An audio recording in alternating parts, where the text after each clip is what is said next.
मेरा नाम श्वेता है। हम 3 बहनें और 2 भाई। मैं सब भाई बहन में सबसे छोटी थी। मेरे सारे भाई बहनों की शादी हो चुकी थी। मेरी एक बहन की डिवोर्स हो चुकी थी क्योंकि उसका पति उसे बहुत ज़्यादा मारता पीटता था, इसीलिए अब वो ससुराल से मायके में ही रहने लगी थी।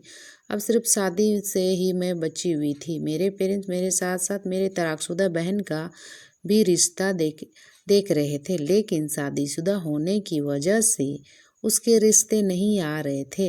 मेरी तलाकशुदा बहन मुझे 1 साल बड़ी थी और उसकी शादीशुदा जिंदगी पूरे 1 साल की चली थी। मेरे शादी उम्र 25 साल में हो गई थी।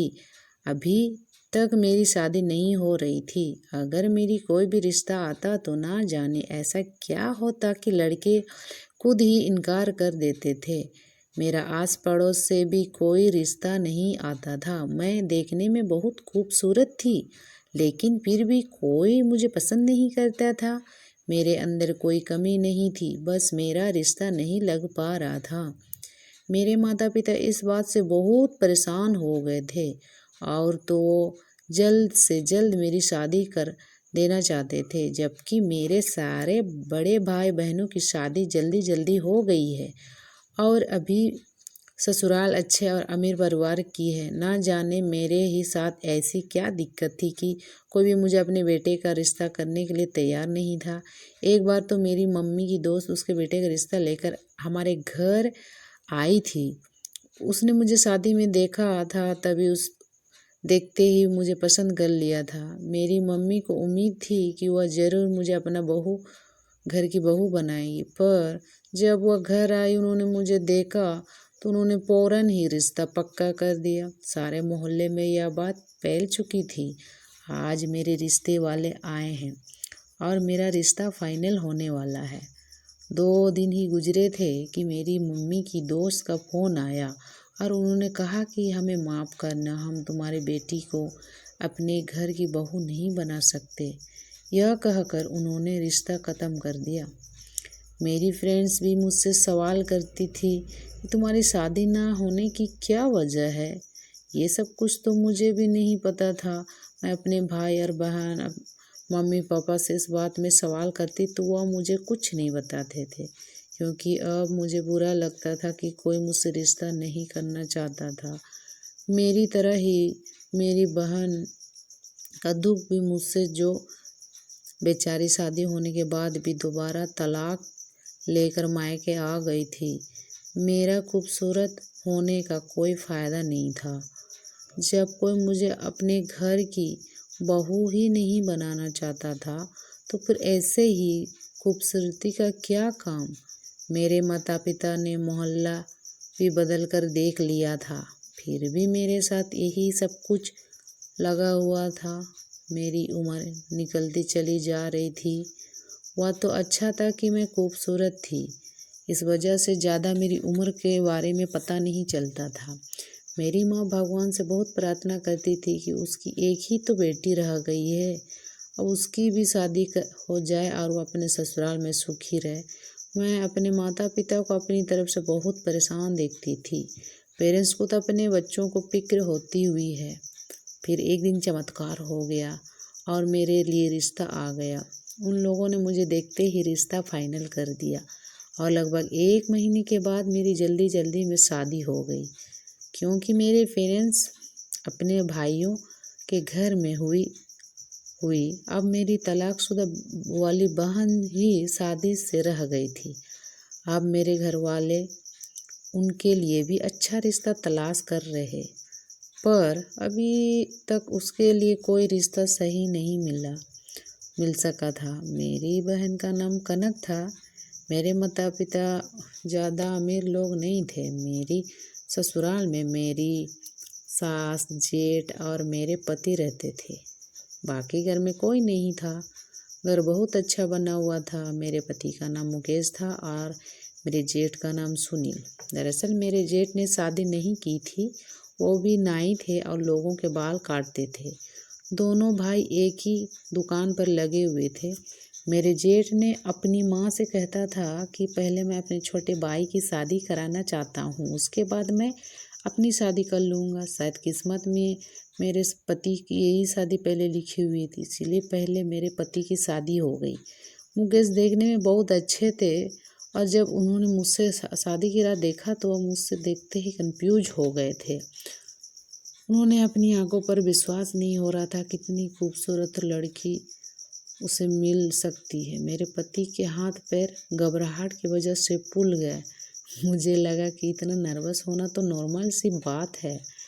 मेरे पति तो बेहोश ही हो गया था। सारे रिश्तेदारों को कमरे के अंदर आना पड़ा था। अच्छा खासा मजाक बन गया था क्योंकि सारे मेहमान ही बहुत हंस रहे थे, पर मेरा जेठ काफ़ी परेशान था। थोड़ी देर के बाद मेरे पति की हालात तो ठीक हो गई और वो ऐसे रिएक्ट कर रहे थे जैसे कोई बात ही नहीं हुई थी। फिर उसके बाद हम दोनों पति पत्नी के प्यार भरी बातें की और फिर हम लोग सो गए। अगले दिन सारे मेहमान भी जा चुके थे और मेरी शादीशुदा ज़िंदगी की शुरुआत हो गई थी। शादी के अगले दिन मेरे पति के नंबर पर एक मेरा फ्रेंड की कॉल आ गई। उसने मुझे मुबारकबाद देने के लिए कॉल की थी। फिर अचानक बातों में मेरी फ्रेंड ने कहा कि तुम्हारे पति और जेठ नाई हैं, तुम्हारे घर पर भेज दो। मेरे पापा और दादाजी भी बाल कटवाना चाहते हैं। मैंने अपने पति से बात की तो उन्होंने कहा हम लोग तो बिजी रहते हैं क्योंकि हम अपनी दुकान पर काम करते हैं। मैंने अपने पति से जाने के बाद इस बारे में जेठ से बात की तो उन्होंने तो एक अजीब ही बात कही कि मैं किसी के घर नहीं जाता, जिनको जो भी काम है वह हमारी दुकान पर आ सकता है। मैंने कहा भला घर जाने में बुराई क्या है, आपके घर जाने के ज़्यादा पैसे मिलेंगे, काम तो एक ही जैसा ही है, दुकान या किसी का घर। और फिर मेरी फ्रेंड को जब पता चला कि आप लोग नाई हैं तो उसने बड़ी उम्मीद के साथ मुझे फ़ोन करके कहा कि तुम अपने पति और जेठ को भेज दो। अब आप दोनों ना सही पर दोनों में से कोई एक तो चले जाओ। मैं नहीं चाहती कि मेरे फ्रेंड के सामने मेरी बात ख़राब हो। मेरी फ्रेंड काफ़ी अमीर है, उसके घर चले जाओ, को अच्छे खासे पैसे मिल जाएं। पर मेरे जेठ ने साफ इनकार कर दिया। मैं अपने जेठ की ज़रूरत देख हैरान रह गई कि भला यह किस तरह की जिद थी। मैंने अपनी फ्रेंड से माफ़ी मांग ली और कहा कि मेरे जेठ और पति दोनों ये बहुत ज़्यादा बिजी हैं, इसीलिए तुम्हारे घर पर नहीं आ सकते। बाद में मुझे पता चला कि मेरे जेठ किसी के भी घर जाकर काम नहीं करते, जो भी कस्टमर होता वो उसकी दुकान पर ही आता। सब लोग कहते हैं कि मेरे जेठ पुराने नाई हैं, इसीलिए उनको मेरे पति से भी अच्छा काम आता है। मेरे पति ने कहा यह काम तो हाल ही में शुरू किया था, लेकिन इससे पहले वह गारमेंट की दुकान पर कपड़े बेचते थे। मेरे पति की और जेठ की दुकान बहुत ही अच्छी चलती थी, उसके पास काफ़ी सारे कस्टमर आते थे, इसीलिए दोनों भाई मिलकर दुकान संभाल रहे थे। फिलहाल यह बात तो ख़त्म हो गई थी, पर इस घर में काफ़ी ज़्यादा सुनसान थी। मैं सारा दिन घर में अकेले रहकर बोर हो जाती थी।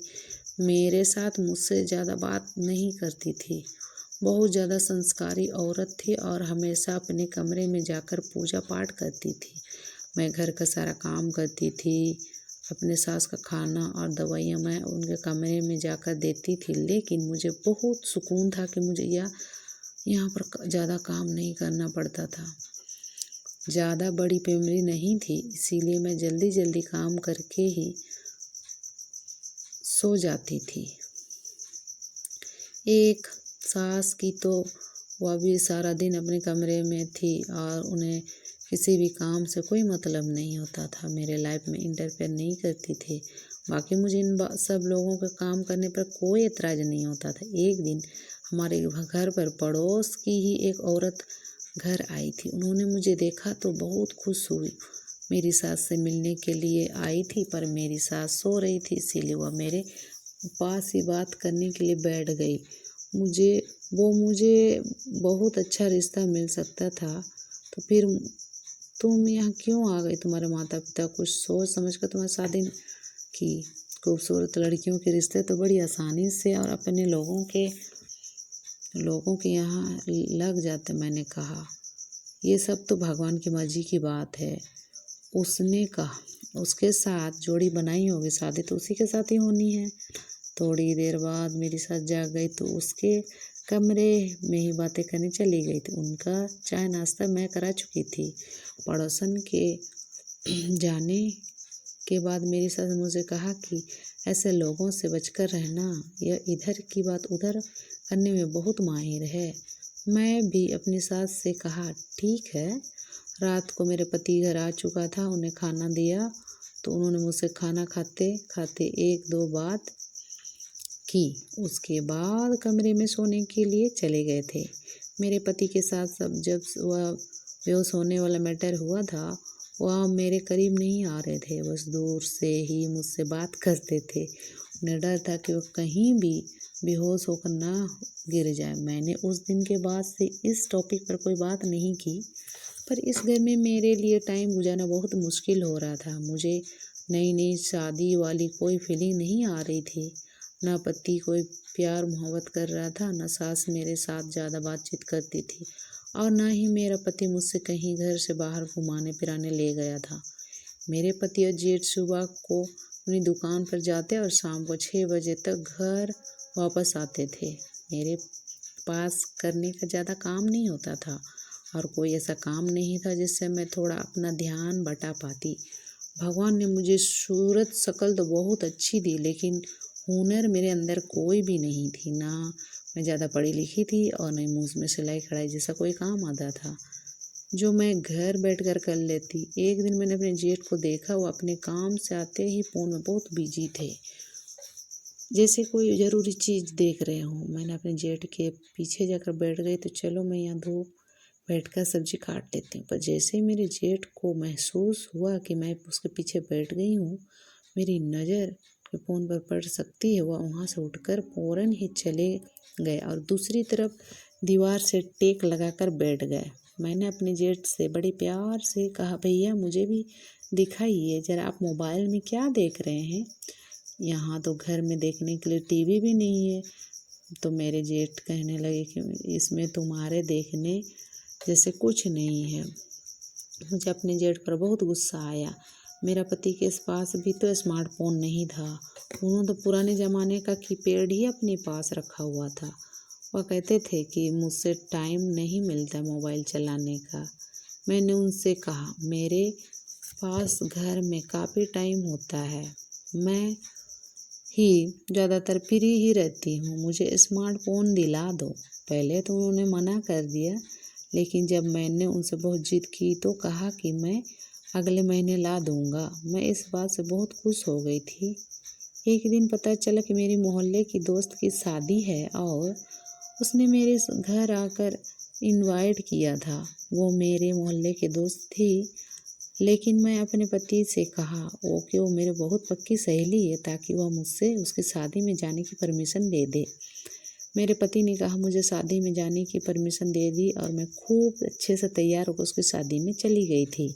हम लड़कियों के लिए यहाँ भी इंजॉयमेंट होता है, जबकि पति हमें से ही समझते कि हम उनको दिखावे के लिए तैयार होती है, जबकि दरअसल बात तो यह होती है कि हम लड़कियाँ एक दूसरे को दिखाने के लिए अच्छी तरह से तैयार होती हैं, किस किस के पास ज़्यादा अच्छे कपड़े हैं और कौन ज़्यादा खूबसूरत लगती है। और मैं तो पहले से ही बहुत खूबसूरत थी और शादी में भी वहाँ सब लोग मुझे देखकर बातें कर रहे थे कि इनकी शादी हो गई है, किससे हुई है और कौन है इसका पति। मेरे पति शादी में नहीं आए थे क्योंकि उनके पास टाइम नहीं था। कुछ लोग औरत बातें कर रही थी कि कौन है इतना हिम्मत वाला, इसने सब बिगड़ी हुई शादी से लड़की से शादी कर ली, वो बेचारा कौन है। उन औरतों की बातें मुझे समझ नहीं आ रही थी और उनकी बातों से मेरा दिल जल रहा था। उनकी बातें मुझे बर्दाश्त नहीं हुई और मैं जल्दी ही घर आ गई। मैंने खाना भी नहीं खाया था। मेरे पति ने पूछा, शादी में क्या किया? मैंने कहा कि बहुत मज़ा आया, सब लोग मेरी तारीफ़ कर रहे थे, सब मुझे देख रहे थे, क्योंकि आपकी पत्नी है इतनी प्यारी, बस आपको ही नज़र नहीं आती और आप मुझसे दूर दूर रहते हो। मेरे पति ने कहा कि अब दूर नहीं रहूँगा। तुम सच में बहुत खूबसूरत हो। आज पहली बार पति ने मेरी तारीफ की तो मुझे बहुत अच्छा लगा था। अब मेरी ज़िंदगी के अच्छे दिन गुजर रहे थे। पति की नज़दीकियाँ बढ़ने लगी तो उन्हें बताया कि ना जाने क्यों सब मुझसे दूर दूर भागते हैं। कुछ लोग तो मुझसे देखते ही अपनी बातें करने लगते हैं, जबकि मेरा तो कोई सीक्रेट नहीं है, कोई मेरा ऐसा मैटर नहीं है जिसमें कुछ भी छुपा ना पड़ेगा। मेरे पति ने कहा, अच्छा चलो छोड़ दो इन बातों को। अच्छी बात क्या है कि किसी ने तुम्हें पसंद नहीं किया, वरना मेरा क्या होता। आप मेरे पति मेरे साथ ठीक हैं तो सब कुछ ठीक ठाक चल रहा था। पर मेरे जेठ बहुत अजीब इंसान था। पता नहीं उसे किस बात का घमंड था। उसकी शक्ल सूरत थी बस नॉर्मल सी थी। रंग तो बहुत काला था और मेरे पति काफ़ी गोरे चिट्टे थे। उनकी बहुत सी अजीब हरकत थी। मेरे तो समझ नहीं आता कि वह शादी क्यों नहीं कर रहे थे, जबकि उनकी काफ़ी उम्र हो गई थी। वो तो मुंह धोकर पीछे पड़ गए थे। मेरी हर बात पर नज़र रखते थे। ऐसा लगता है कि उनकी आंखें मुझ पर ही टिकी रहती है, जैसे वह मेरी किसी बात को पकड़ने की तलाश में है। पर ऐसा क्यों था? मैंने तो ऐसा कोई काम नहीं करती थी। वह तो किसी जासूस की तरह मेरे पीछे पड़े रहते थे। शादी के दूसरे दिनों में ऐसे कुछ नहीं था। फिर अचानक मेरे जेठ को ऐसा क्या हो गया था जो मेरा जेठ सारी रात मोबाइल पर लगा रहता था, कमरा बंद करके सोता था। जबकि उसका क्या काम था कि वह कमरा बंद करके सोए। कभी कभी दोनों भाई आपस में साथ बैठे होते और मेरे बारे में ही बात करते होते थे। मैंने अपनी जेठ की ज़ुबान से अपना नाम सुना था, जबकि उनको ऐसा क्या काम था मेरे पति से मेरे बात कर रहे थे। क्या वह मेरे पति को मेरे खिलाफ भड़का रहे थे? लेकिन इतना सब होने के बाद भी मेरा पति मेरे साथ कोई ऐसी हरकत तो नहीं करता। इसका मतलब कि हर बार मेरे जेठ का प्लान नाकाम हो जाता था। धीरे धीरे अपने जेठ से नफरत होने लगी थी, क्योंकि बड़ी मुश्किल से तो मेरे पति के साथ मेरा रिलेशन ठीक हुआ था और वो अब हमारी खुशियों के पीछे पड़ गए थे। आखिर वह क्या क्यों कर रहे थे? एक दिन तो अजीब हुआ और वो ही कि आधी रात को जब मेरी अचानक आँख खुली तो मेरे पति बिस्तर पर मौजूद नहीं थे। मुझे बहुत ज़्यादा प्यास लग रही थी और मैं पानी पीना चाहती थी, लेकिन कमरे में पानी नहीं था और मेरा पति भी कमरे में मौजूद नहीं था। मैंने बाथरूम में देखा, बाथरूम का दरवाज़ा खुला हुआ था, मतलब मेरा पति वहाँ पर भी मौजूद नहीं था। मैंने बाहर जाने के लिए दरवाज़ा खोलने की कोशिश की तो मैं दंग रह गई। दरवाज़ा नहीं खुल रहा था। बाहर से किसी ने दरवाजे को बंद कर दिया था। मैं हैरान रह गई कि क्या किसी ने आधी रात को मुझसे कमरे में बंद कर दिया। मैं बुरी तरह से चिल्लाना शुरू कर दिया और दरवाजे को दोनों हाथों से पीटना शुरू कर दिया, धक्के देना शुरू कर दिया। जोर जोर से चीखने लगी कि दरवाज़ा खोलो, दरवाज़ा खोलो। थोड़ी देर के बाद मेरा पति ने ही दरवाज़ा खोल दिया था। मैंने देखा कि मेरे पति और जेठ दोनों ही हमारे कमरे के आंगन में बैठे हुए थे। शायद मेरा पति उसी के साथ बैठकर कोई बात कर रहा था, लेकिन कमरे के अंदर करने की क्या ज़रूरत थी। मैंने कहा कि यह सब कुछ क्या हो रहा है? बाहर से दरवाज़ा किसने बंद किया था? मेरे पति ने कहा, वह मुझे आदत पड़ी हुई है हमारे कमरे से बाहर निकलते दरवाज़ा बंद करने की, इसीलिए मैंने गलती से कमरे के दरवाजे की कुंडी लगा दी। चलो मुझसे गलती हो गई। मैंने कहा, आपने कमरे का दरवाज़ा अंदर से बंद तो कर दिया, लेकिन आप इस टाइम पर बाहर क्या कर रहे हो? क्या बात है, कोई परेशानी है क्या? तो उन्होंने कहा कि नहीं, कोई परेशानी नहीं है। मैं भैया के साथ थोड़ी देर बैठ गया था, लेकिन दोनों की शक्ल से तो लग रहा था कि मेरे पति झूठ बोल रहे हैं और ऐसा लगता था कि ये दोनों मेरे बारे में ही बातें कर रहे थे। तभी तो उन्होंने मुझसे कमरे के अंदर बाहर करके बाहर से दरवाजे की कुंडी भी लगा दी थी, ताकि मैं उन दोनों की बातें ना सुन लूँ।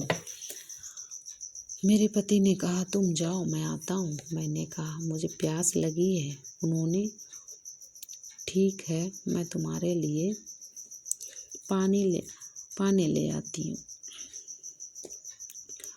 आधी रात को आखिर ऐसी कौन सी बातें हो रही थी तो वो कहने लगे कि तुम्हें पता तो है ना, हम दोनों मिलकर घर चलाते हैं, तो बस खर्चा ही बातें कर रहे थे, खर्चा पानी की। ऊपर से माँ का भी ख्याल रखना होता है। बस यही बातें कर रहे थे, कुछ नहीं। मैंने कहा 11 बजे तक तो आप मेरे साथ सो गए थे, आधी रात को उठकर आपको यह बात कैसे याद आ गई? आपको बातें करनी है यह बात भला सुबह भी तो हो सकती थी, और मुझसे कमरे के अंदर बंद क्यों किया आपने? ऐसे कोई अपनी पत्नी को कमरे के अंदर बंद नहीं करता। आपने जानबूझकर मुझे बंद किया। मेरे पति की शक्ल से लग रहा था कि वह मुझसे झूठ बोल रहे हैं, लेकिन उन्होंने बात बदल दी और कहा कि नहीं, मैंने तुझे जानबूझकर बंद नहीं किया था। नींद नहीं आ रही थी तो मैं उठकर बाहर चला गया था। देखा तो भैया भी जाग रहे थे। हम दोनों बातें करने बैठ गए। या तो कुछ गलत नहीं हुआ, तुम तो बात के पीछे ही पड़ जाती है। चलो सो जाओ। मैं हैरान थी कि एक तो मेरे पति गलती कर रहे थे, ऊपर से गुस्सा भी मुझ पर ही कर रहे थे। फिलहाल मैं सो तो गई थी, लेकिन उसके बाद मुझे ठीक से नींद नहीं आई थी। सुबह तक मैं सोचती रही कि यह लोग आपस में क्या बात कर रहे थे। अब मैं नोटिस कर रही थी कि अक्सर मेरे पति और जेठ आपस में कोई बात कर रहे होते थे, और मुझे लगता था कि बात मेरे बारे में ही हो रही थी। पर मैं अपनी फ्रेंड के से बात कर रही थी, वह मेरे घर आई थी। तब मैंने उससे पूरी बात बताई कि किस तरह से शादी से पहले लोग मुझसे दूर भागते थे और अब मुझसे अपने घर की बहू बनाने के लिए तैयार नहीं था, जबकि मेरे अंदर कोई कमी नहीं है। मेरी फ्रेंड ने कहा कि औरत के अंदर एक कमी होती है, उसके बारे में उसे कभी कुछ नहीं होता है, पता नहीं होता है। शायद उसके बाद मैं पता चलता तुम भी तो कहीं बंद नहीं हो सकती। हो सकता है तुम्हारे माता पिता इस बारे में पता हो, उन्हें तुम इस बारे में बताना ठीक नहीं समझो, क्योंकि तुम बच्चा पैदा नहीं कर सकती हो, लेकिन औलाद के लिए ही तो शादी करते हैं। और हो सकता है कि तुम्हारे अंदर ये कमी हो, उसमें किसी तरह की कहानी बताई हो। एक 10 साल की लड़की की उम्र थी, बचपन में ही पता चला कि वह कभी माँ नहीं बन सकती थी, और फिर उसकी शादी भी नहीं हो रही थी। मेरे दिल में यही डर था, क्योंकि मेरी शादी को तो 8 महीने हो गए थे और अभी तक मेरे पास भी कोई बच्चा नहीं था। लेकिन अचानक से मेरी तबीयत खराब हुई। मैं अपनी सास के साथ डॉक्टर के पास चली गई थी, जिसकी दुकान करीब में थी। मैं प्रेग्नेंट हूँ। टेस्ट कराने के बाद पता चला, और मैं माँ बनने वाली हूँ। यह बात सुनकर मेरी सास की बहुत खुश हो गई थी, क्योंकि यह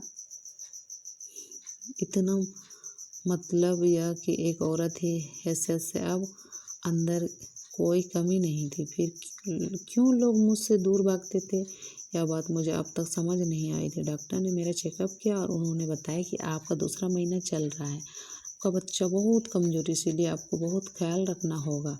घर आते ही उस सबसे पहले यह बात मैंने अपने पति को बताना चाहती थी, लेकिन जब मैं और मेरी सास घर आए तो मेरे जेठ घर में बैठे हुए थे और फिर से अपने मोबाइल में बिजी थे। मेरे सास रास्ते में ही मिठाई का डब्बा लेकर आए थी।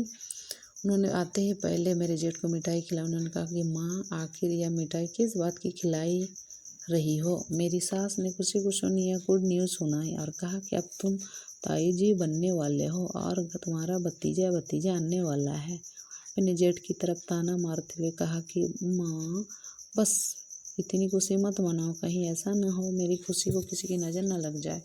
यह कहते मैं अपने कमरे में चली गई, क्योंकि मुझे वैसे ही अपने जेठ पर बहुत गुस्सा आ रहा था। पति को मैंने अपने जेठ से कॉल करवा के बहाना करके घर बुला लिया था, और घर में खाने को कुछ नहीं, खाने का सामान लेकर आओ। जब वो घर लेकर आए तो मैंने उन खबर सुना, बहुत ज़्यादा खुश थे। मैं बाहर जाकर ये बात अपने भैया को बता दी, बहुत खुश थे और उनका स्वाद लेने लगे। मैंने अपने दिल में सोचा कि मेरे जेठ में अच्छी नहीं लगती तो मेरे बच्चे को कैसे अच्छे मानेंगे। हमारे घर की खुशियाँ ही खुशियाँ झूमने लगी थी। मेरे सास ने मेरी नज़र उतारी और मेरे पति को बताया कि बहू को कमज़ोरी है, इसीलिए उसे अपना बहुत ख्याल रखना होगा। मेरी पति घर के सारे काम छोड़ अब तुम्हें सारा आराम ही करना होगा। मेरी सास कहने लगी, बहू जब तुम नहीं थी तब मेरा घर का सारा काम करती थी। अब तुम आराम करो और सारे काम को मैं खुद ही कर लिया करूँगी। तुम बस खाना बना देना, बाकी का सारा काम मैं खुद कर लूँगी। अब तुम आराम करो। इतने सालों बाद मेरे घर में बच्चों की किलकारी गूंजने वाली है। मैं अपने ससुराल वालों की इतनी मोहब्बत देख बहुत ज़्यादा खुश हो गई थी। लेकिन फिर अगली रात कुछ ऐसा हुआ कि मुझे ऐसा महसूस हो रहा था जैसे मैंने अपने कोई सपना देख लिया हो। जैसे मैं अपने कमरे के बाहर निकल कर गई, लेकिन सुबह उठी तो यह सिर्फ सपना था। अगले दिन जब मैंने अपने जेठ को सुबह का नाश्ता बना कर दिया तो मेरे जेठ ने मुझे कहा, श्वेता अपने परेशान हो गया हूँ, ऐसा मत किया करो। अब तो तुम माँ भी बनने वाली हो, अब तुम्हें सारी बातें समझनी चाहिए। मैंने कहा, भैया यह आप कैसी बातें कर रहे हो। उन्होंने मेरी किसी बात का कोई जवाब नहीं दिया और वो इतना कह कर वहाँ से उठकर चले गए। मुझसे समझ में नहीं आ रहा था कि वो आखिर किस बारे में बात कर रहे थे। अब तो यह बात मुझे कुछ तंग आ गया हूँ। मैं ऐसा क्या कर रही थी, उसका नुकसान मेरे जेठ को हो रहा था जिससे वह तंग आ गए थे। मैंने यह बात अपने पति को बताई। आखिर भैया का इस बात से क्या मतलब है और वह मुझे ऐसी बातें क्यों कह गए हैं। लेकिन मैं करती क्या, कुछ समय नहीं आ रहा था। फिलहाल मैंने इस बात पर कोई रिएक्शन नहीं लिया। मेरे पति ने कहा, भैया खुद बात कर लूँगा। एक दिन अपने जेठ के कमरे में सफाई कर रही थी, तभी मुझे अचानक उसके कमरे के फर्श पर एक पर्चा पड़ा हुआ मिला।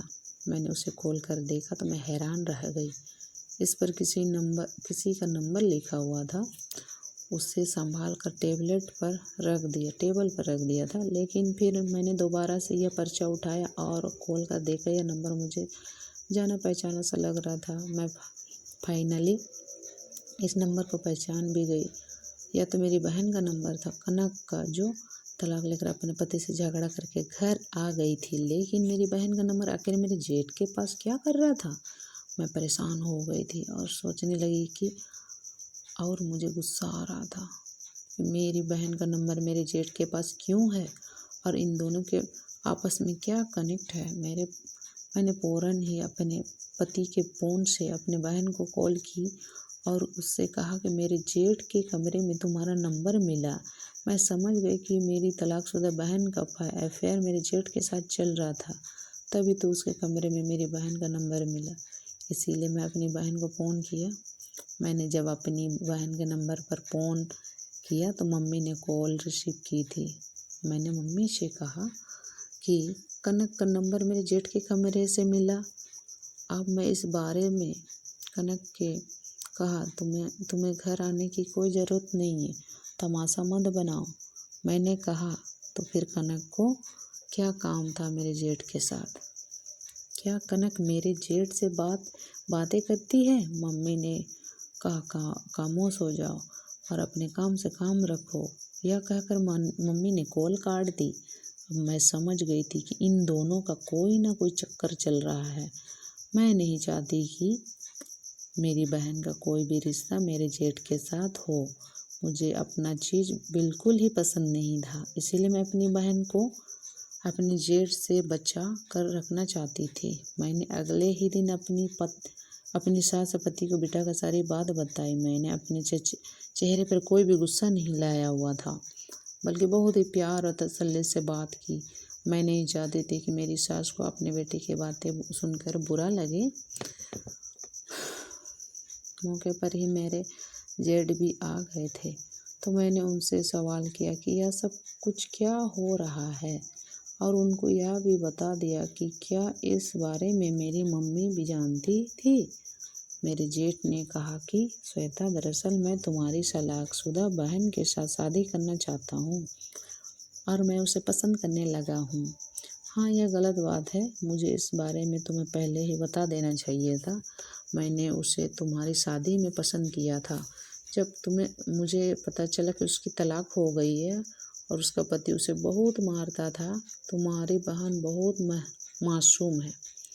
मुझे उसकी मासूमियत अच्छी लगी थी, इसीलिए मैंने फैसला किया कि मैं इससे शादी करूँगा और इसे अपने घर में जगह दूँगा। हम दोनों की आपस में बातचीत होने लगी, लेकिन फिर तुम्हारी शादी के कुछ दिनों बाद मुझे कनक ने एक ऐसी बात बताई जिसे सुन मैं हैरान रह गई। मैं बड़ी हैरानी से अपने जेठ की तरफ देखते हुए कहा कि कौन सी बात मेरी? ऐसी कोई बात नहीं है जिससे आपको कोई हैरान होना पड़े। मैंने अपने पति और सास की तरफ देखकर कहा, मेरी ऐसी कोई बात नहीं है। मैं उन लड़कियों में से नहीं हूँ जिनका कोई मैटर हो या कोई बॉयफ्रेंड नहीं था मेरा। मैंने तो कभी किसी लड़के के साथ फ्रेंडशिप भी नहीं हुई थी।